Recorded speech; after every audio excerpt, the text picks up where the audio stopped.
जाता रे लालनवा कवना दुल्हा बियाहना अहे रे लालनवा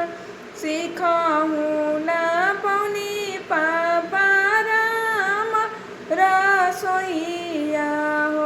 सिखाहू ना पौनी बाबा घरुआरवा हो भात करबो पापा गिला होई जइहे हो कटहर तरकरिया जरी जाय रे लालनवा कटहर तरकरिया जरी जइहे रे लालनवा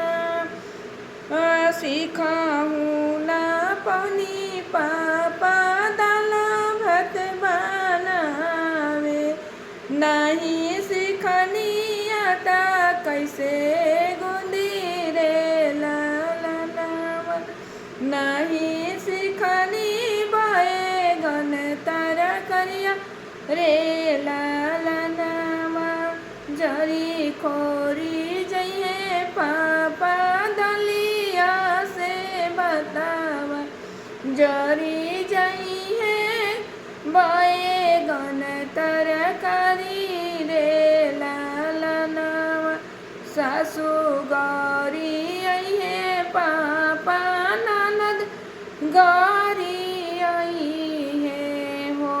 हमारो सहलो नाही जाय हमारो सहलो नाही जाय अचारा पासारी बेटी घुंघूटा बनई हो अरे करी हरा सोया मन लाई आचारा पासारी बेटी लिहा तू गरिया हो करी हरा सोया मन लाई करी हरा सोया मन लाई। बेटी विवाह कैसा लगा गाना? अच्छा लगे तो कमेंट में लिखना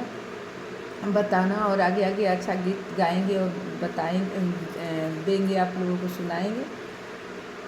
और लाइक शेयर ज़रूर करिए।